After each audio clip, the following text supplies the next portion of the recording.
Parks are the beauty spots of our cities.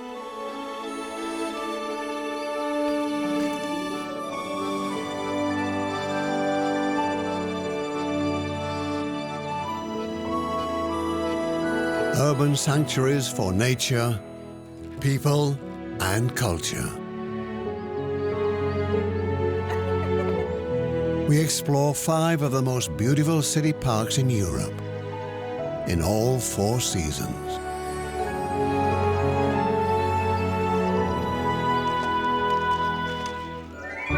Today we travel to London and discover a hotspot for modern art, breathtaking acrobatics, and British tradition.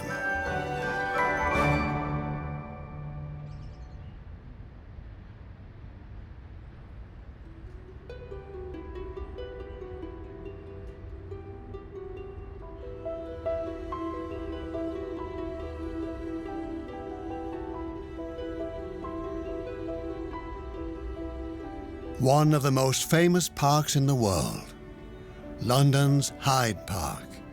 The Serpentine, an artificial lake, connects it with Kensington Gardens. Together, they form London's greatest beauty spot.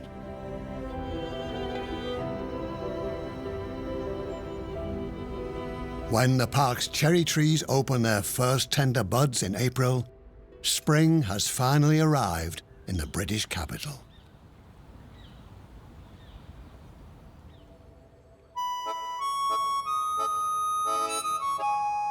It's still early in the morning, but the park is already welcoming its first visitors.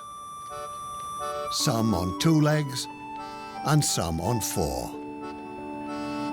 The British love their horses, so it's no surprise that Hyde Park has specially designed riding trails. About 300 of the animals live in the immediate vicinity of the park. Most belong to the police or the Queen's household cavalry. But there are also a few private riding stables.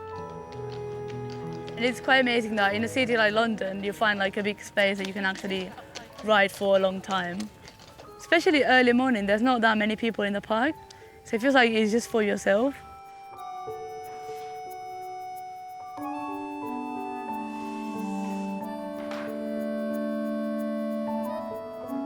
Leah Gallardo was born in Spain. Like many young Europeans, she left her home country to try her luck abroad. Her passion is riding, and she spends most of her free time around horses. Here at a stable close to Hyde Park, she teaches children how to ride and shares her love of horses with them.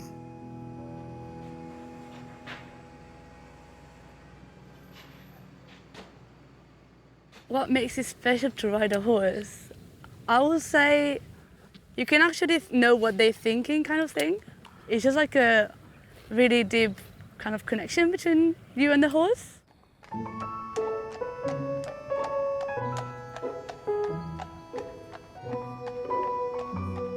The saying goes that the way to heaven is on horseback. Leah, who's been riding since early childhood, couldn't agree more.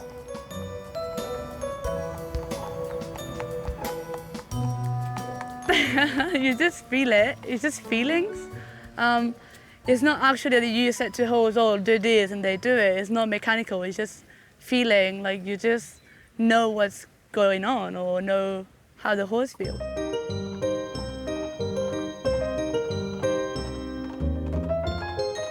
During winter, Leah's horse Troy stays in the country. But in summer, Troy lives in the stables near Hyde Park. Today, Leah rides Troy for the first time since his return to town. The horses must enjoy the park. Instead of just the city, which is like so grey, the park is like a perfect place to just have fun and let themselves go, I guess. Yeah, I think they do like it. And also when it's sunny and like this, it's just amazing. And you can actually tell that they enjoy being in the sun. Sunbathe a little bit.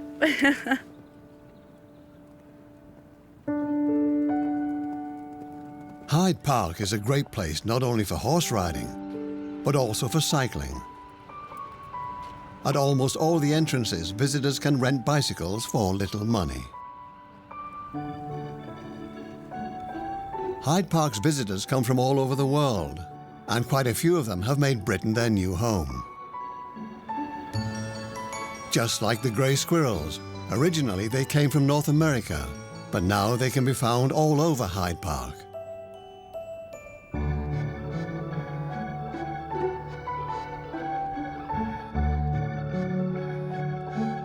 Tourists need a certain amount of luck to enjoy a sunny day in Hyde Park. The British weather is notoriously capricious, but at least the rain doesn't last very long, normally.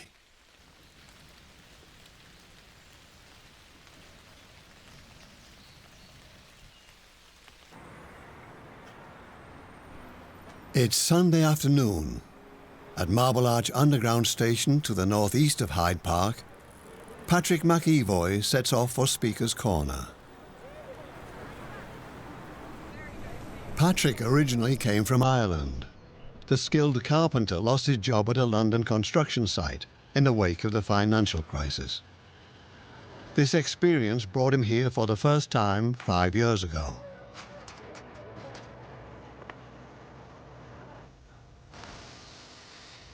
I was quite confused, and I had a lot of questions and I wanted answers, and basically I couldn't find through the classical systems. The politicians didn't have an answer, the economists didn't have an answer, the philosophers, nobody seemed to have an answer, so I had to look for them for myself.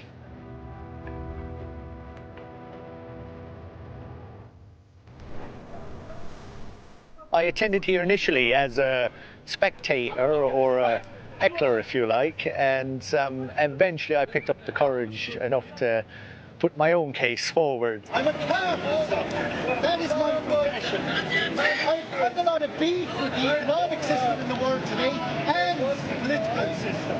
I don't quite understand it. I'm challenged. I don't trust what the politicians are telling me. But basically, as I stand, as I be here today, Patrick decided to learn more about the history of the British economy in order to better understand the connections between politics and economics. they didn't know. Simple. It was unthinkable. You would have known. Public speaking doesn't come to me naturally. I came from a very working class background, and basically you work hard and you pay your bills and you get on with life. So I literally found myself forced to ponder these questions. Patrick holds radically liberal views. He thinks that everyone is responsible for themselves. His theses are provocative. All I am asking for is that we clearly define people. Are they predetermined towards these health issues, or are they self-determined? Now, smokers like you will be self-determined. That's immaterial, because in order to you'll find What's wrong with you? It can be surprising all round. Sometimes it can get quite heated, and people are not used to how upfront, in your face and aggressive it can be. Okay, so then why would they be building onto elections? And it can be quite liberating for both them and the speaker also, because you can just connect on a fundamental level as two human beings about the issues that you both face.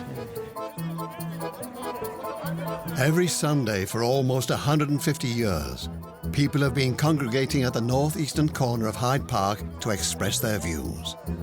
This tradition makes Speaker's Corner a universal symbol for the freedom of speech. The people. It's not about the individuals.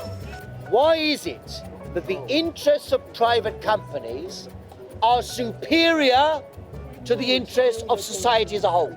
In unemployment goes. But that revenue is coming from the top down and not from the bottom to the top. 150. To stand up as a human being, be proud of the values that you stand by. The proof is in the pudding. We can congregate in a public area, express our views, and we can all accept each other's opinions. And that, to me, is surely a step in the right direction for humanity in general.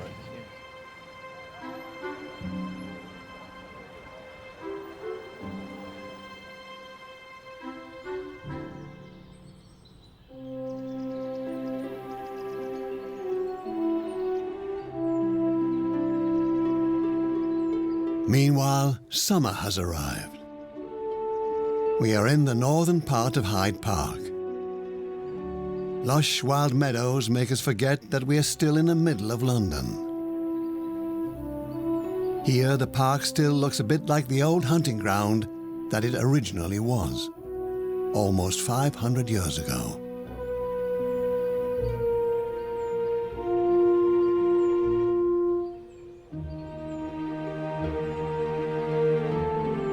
Henry VIII created Hyde Park in 1536. It was reserved for the aristocracy until it was opened to the public in 1637. Since then, it has given Londoners a unique opportunity to experience a little bit of nature in the heart of their metropolis.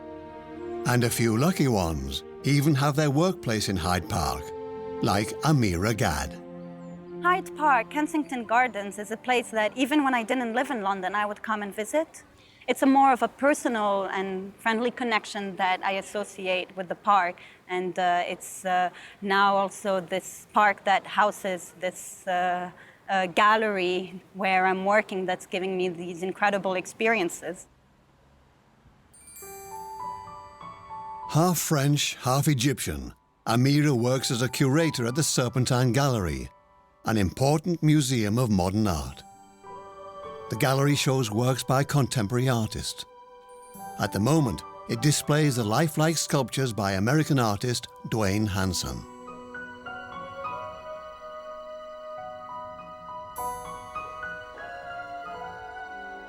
As curator, Amira is responsible for planning the gallery's exhibitions. In her guided tours, she wants to get people interested in Hanson's critical views of society. It's so special having an art gallery, a contemporary art gallery in the middle of a park. Anyone that's just passing by might be curious about what's happening here and just coming in. And this kind of chance encounter that happens between art and people just going about their day is also quite special in terms of how you can interact and engage with art.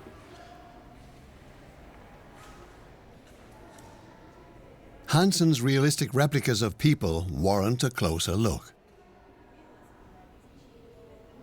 It is wonderful to see the experience that visitors have as soon as they go inside a gallery. There is almost this moment where they need to realize what is the artwork and what is the visitor, and this blurring is fascinating, I think, to witness. Each year, the curators of the Serpentine Galleries invite a renowned architect to design a temporary pavilion. The imaginative buildings regularly attract thousands of visitors during the summer months.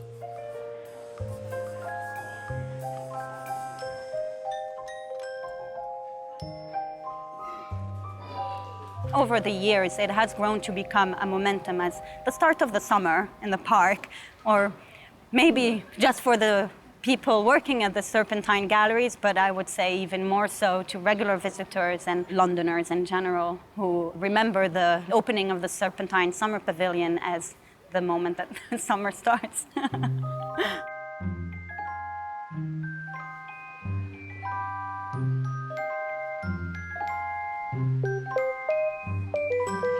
This year, the artists were inspired by the London Underground.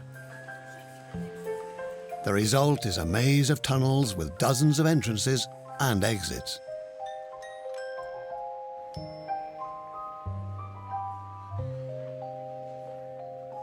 What I love about my job is the fact that I'm constantly working with different people, people with incredible ideas. It's always a challenge and it's always new. It's never repeating itself. Every artist comes with their own desires and their own wishes and their own project that they wish to realize. And I would say that with every single show, there is a possibility for learning.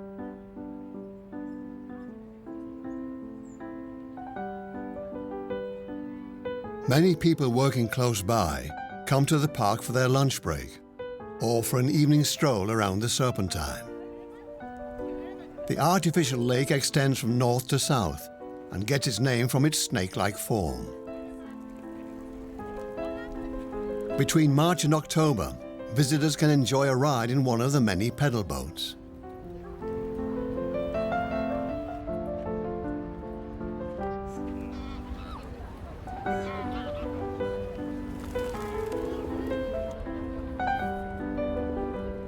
The park offers lots of possibilities for leisure activities. Most of them are free, but renting one of the chairs costs a bit of money. During the summer months, throngs of sun-loving Londoners crowd the promenades.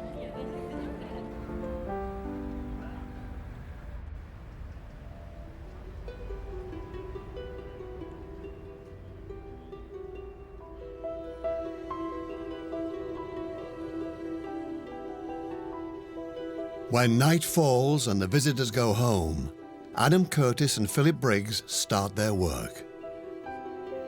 On behalf of the park's administration, they sacrifice their sleep in the name of science.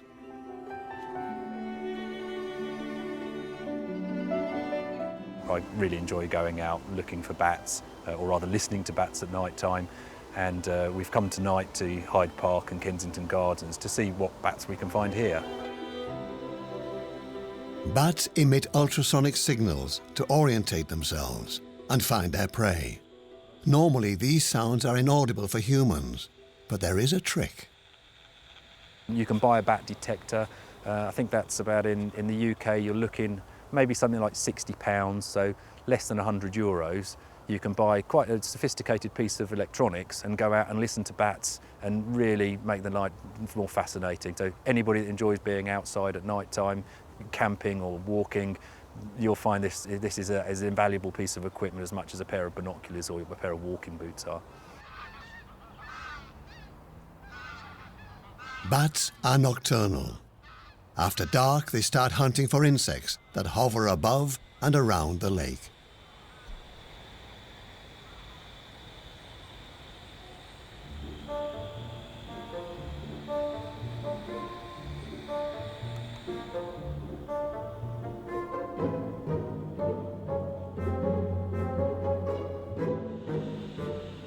But tonight, the two bat spotters don't seem to have any luck.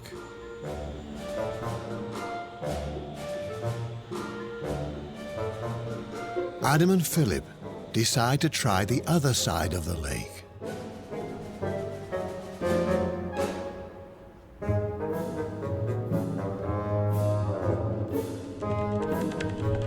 And suddenly, the detectors start beeping and crackling.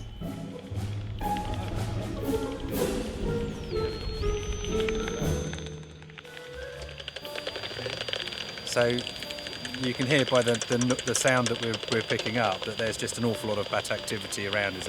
There's multiple common pipistrelles and soprano pipistrelles flying around us and feeding over these lakes. Different bats make different sounds. This is how the researchers know what species they are dealing with.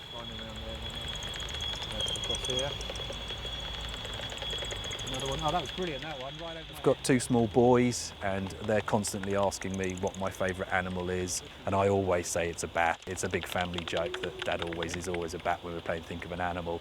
And so for me, really, bats now at my age is actually sharing wildlife with children. It gives them a childhood, that sort of naivety, that sense of wonderment. I find that's probably where I'm getting the most enjoyment with bats at the moment, yeah.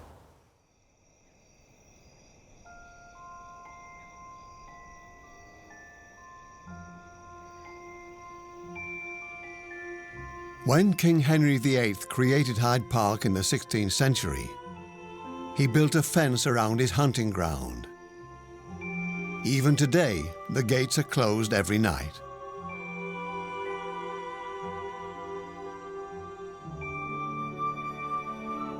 When the sun rises above central London in the morning, life slowly returns to the park.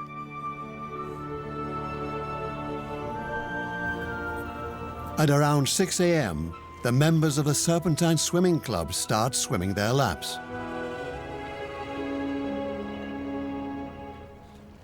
After 10 a.m., the lake is also open to non-members who are brave enough to jump into the ice-cold water.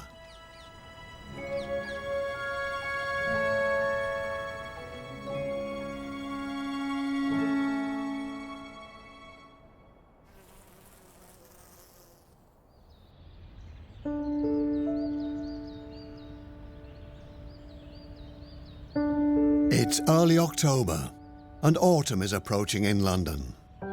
Copper beeches, red oaks, horse chestnuts, London planes, birches, and various types of maple are part of Hyde Park's tree population.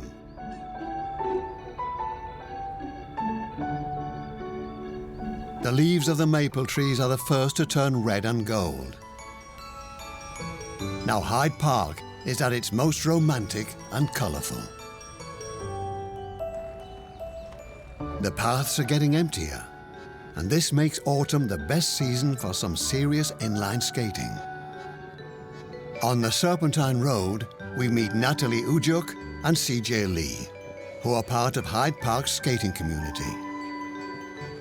When I moved to London, I used skating as a way to see London. Then I discovered slalom in the park.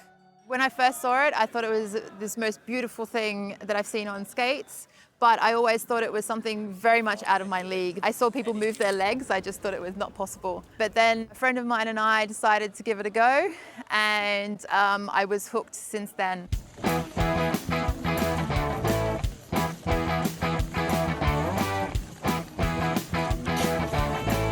Natalie was so inspired by freestyle slalom skating that she now competes at international level. She's among the 80 best slalom skaters in the world.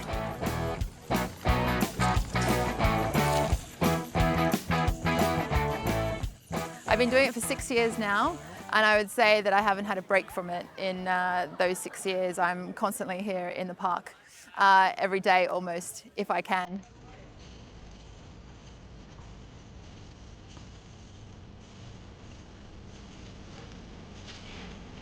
Natalie is originally from Australia. She came to London because she loves the international atmosphere of the city. When she doesn't skate in Hyde Park, she works at an investment bank in the City of London.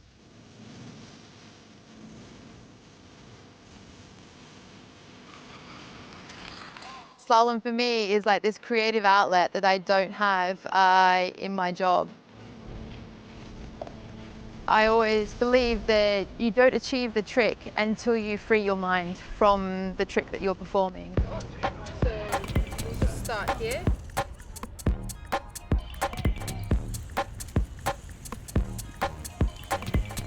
When I first met Alice, she was skating on the side and she was spinning around, and I knew that she would be very good at slalom. So I basically dragged her onto the cone line, not literally, and I taught her a few things.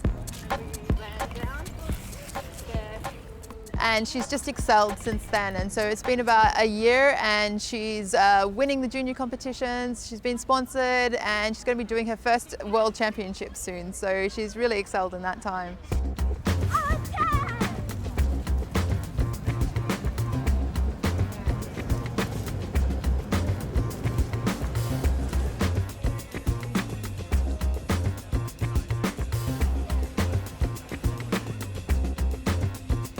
London's known for, people not talking to one another and, not even looking you in the eye. And then you can come to a place like Hyde Park where everyone's willing to share their sport, willing to chat to each other, and you meet new people. So for me, Hyde Park is kind of like this ageless place. It doesn't matter whether you're 10 years old or whether you're 60 years old. We all hang out together and we can learn from each other, and we share this similar interest in what's actually a really beautiful place. Our stroll through the park takes us westwards. Just over 300 years ago, Queen Caroline commissioned the first coherent landscaping of the park. The naturalistic design later became famous as the English garden style. An important feature is the artificial lake in the middle of the park that separates Hyde Park from Kensington Gardens. The focal point of Kensington Gardens is Kensington Palace. Dominating the south side of Kensington Gardens is the Royal Albert Hall, a world-famous concert venue. Directly in front of it is the imposing Albert Memorial, a tribute to the husband of Queen Victoria, who ruled Britain for 63 years, from 1837 to 1901.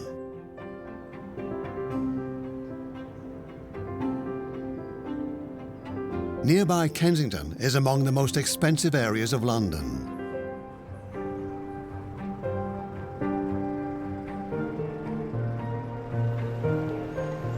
The elaborately designed Queen's Gate connects the park with Kensington Road.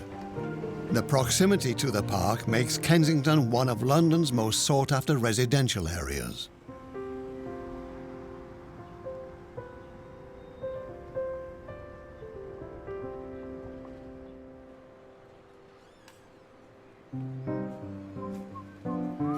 Josh Gringling is a real estate agent and has lived in this area for over 25 years.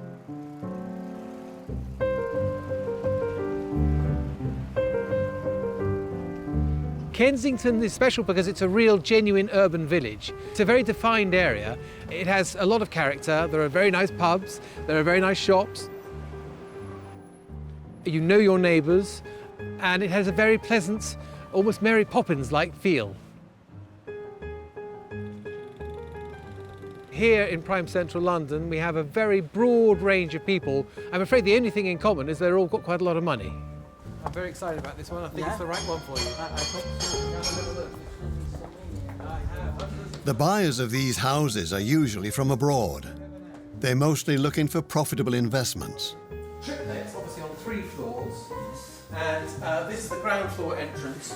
We come through to the drawing room, which has got very high ceilings, nice view out of the window, pretty views. British property law has its peculiarities. Often houses or flats are only leased for a limited period of time. In Kensington, many buildings belong to the aristocracy and return to their original owners after 99 years. Also got the joy of a very quiet street. Kitchen, but there's also a living room and a dining room. Wow, what's a view! Yeah, exactly, and you can see you've got some lovely windows out there. And we've got this wonderful balcony out here. I'll show you the other one. And you can go out. Well, I don't think I could be an estate agent anywhere because, frankly, I would like to be sincere about what I'm doing. And I'm, without question, feel that Kensington is the nicest area in London to live in.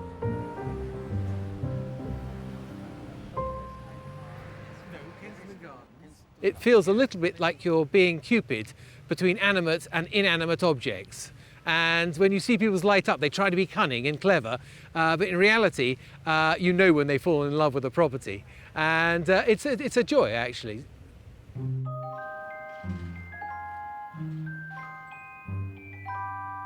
The pretty buildings close to Kensington Gardens are worth tens of millions. Unlike many of his customers, Josh needs to work hard to make a living in this exclusive neighborhood.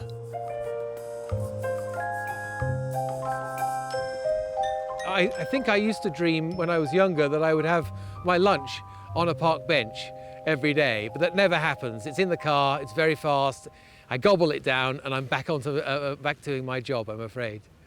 But I would love to. I'm very jealous of all these people sitting around having a lovely time, frankly.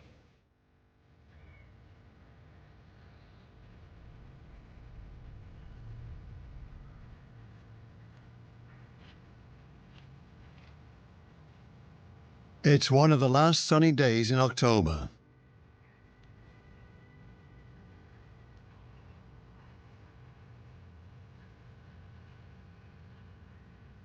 Many Londoners seize the opportunity to have a picnic in the park. In 1730, George II created an ornamental lake near Kensington Palace, the Round Pond. Ducks, geese and swans are keen to get some morsels off the visitors.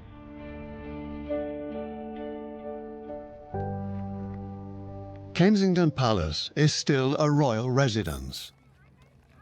Until her untimely death, Princess Diana occupied an apartment here.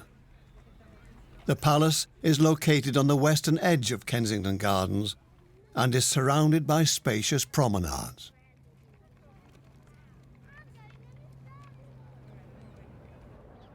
Winter has arrived. The trees have lost their leaves, but otherwise the appearance of the park remains unchanged.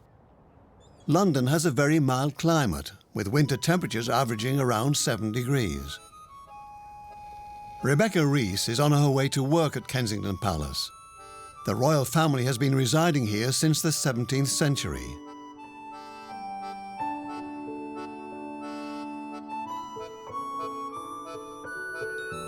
It's just before Christmas, a busy season at the palace, part of which is now a museum and open to the public.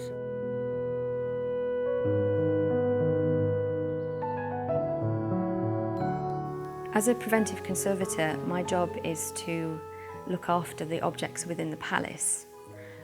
My training tells me that taking an object and putting it in a black airtight box is the best way to preserve it for the future.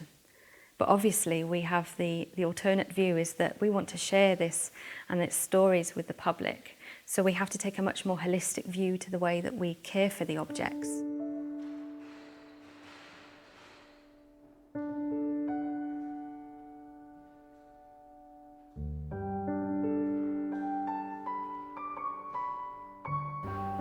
Twice a week, Rebecca cleans the furnishings, many of which are several hundred years old.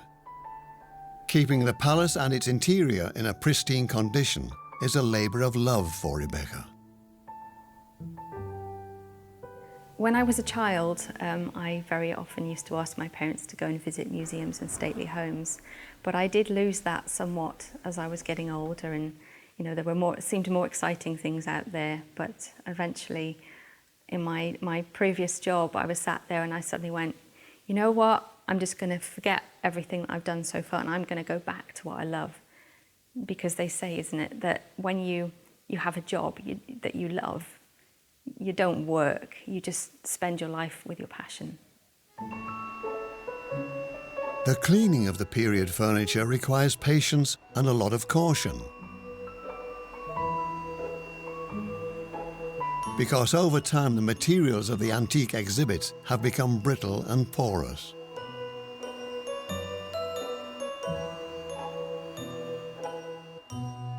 So I use a very soft brush, and basically you're looking to flick the dust off the surface.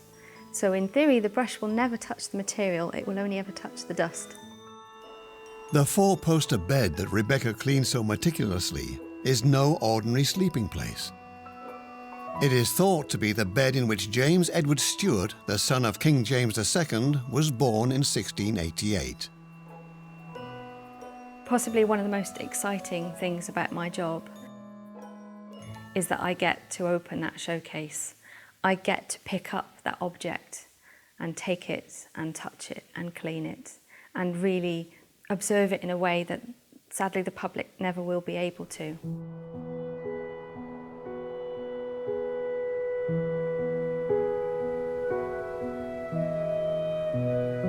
Hyde Park is one of the most famous parks in the world, rich in history and tradition.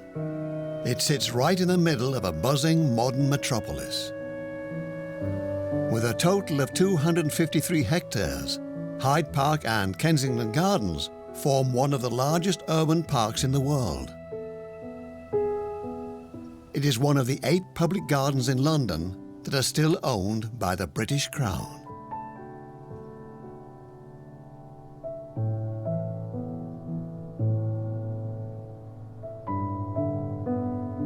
The layout of the landscape garden has remained largely unchanged for the past 300 years.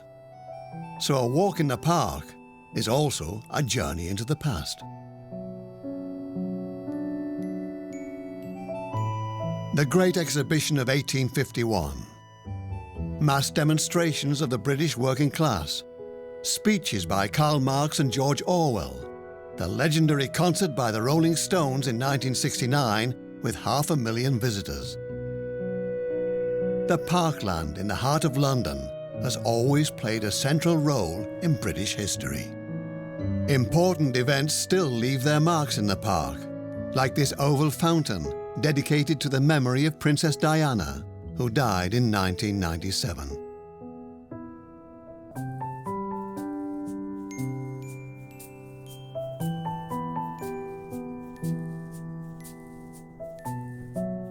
From the air, the simple, elegant shape of the Princess of Wales Memorial can be seen particularly well.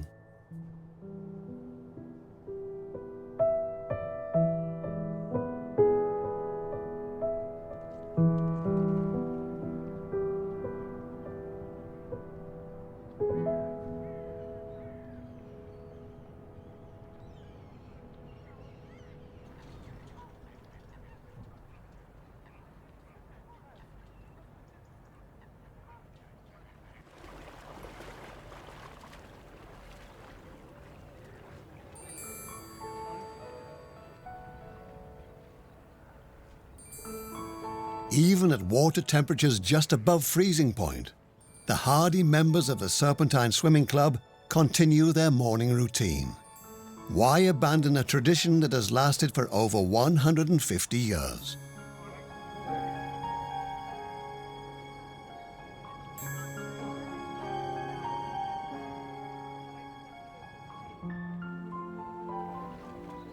I don't know that there are many large cities in the world where you can swim under the sky with trees around you and birds like this. I think it's a pretty unique setting.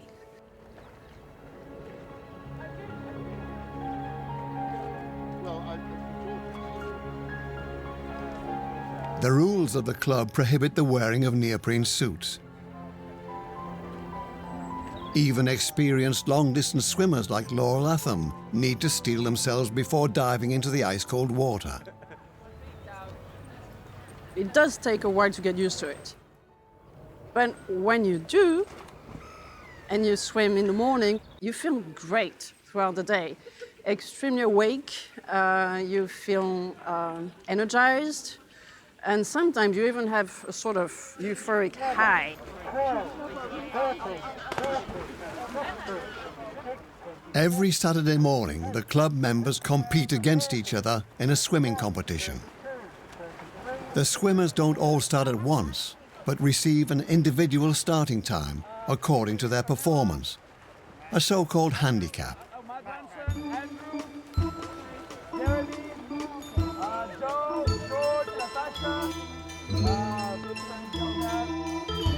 Danny Lobo watches over the proceedings and gives the starting signals.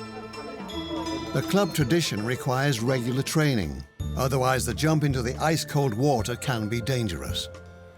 Many club members take part in international long-distance swimming competitions and have crossed the English Channel, like Danny.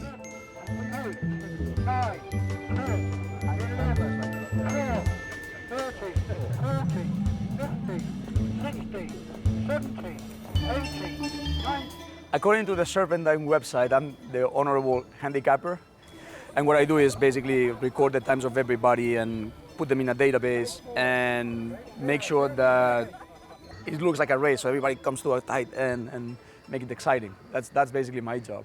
7, 38, 39, 2 minutes, 1, 2, 3. Every competitor has the same chance of winning the title because of the different starting times. The fastest swimmers have to wait longer and start later. Theoretically, all swimmers should arrive at the same time. Quite often the winners are not necessarily the elite swimmers in the club. The slow swimmers, people who just swim casually, who really enjoy swimming but who are extremely regular, they have the proper handicap and they can win, which I think is really great because it doesn't just provide a race for fast swimmers, it's really a race for everybody. Okay, good morning everyone. Today is the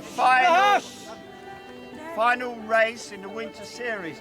The winter series started October the 31st. So this prestigious cup, Danny, give us the results. You won the winner, right? The winner. Right. So and the winner with 26 points is Boris.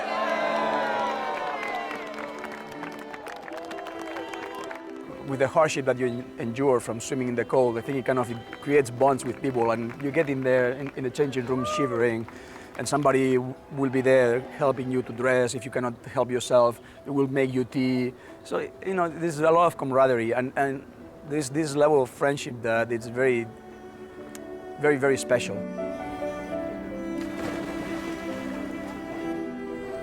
When I joined, I never had any goals of swimming anything big, and if it weren't for the support of everybody in the club,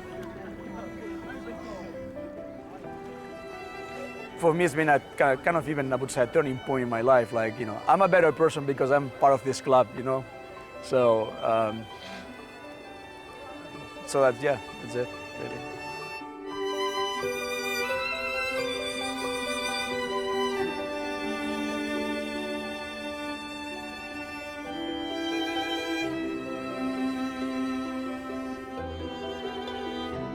We leave the swimmers and continue to the last destination of our journey.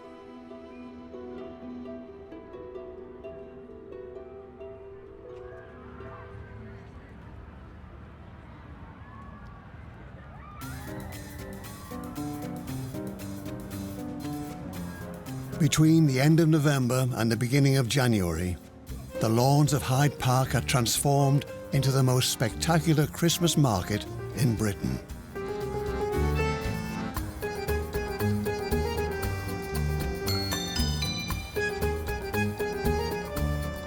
Every year during the Christmas season, carousels and roller coasters attract thousands of visitors.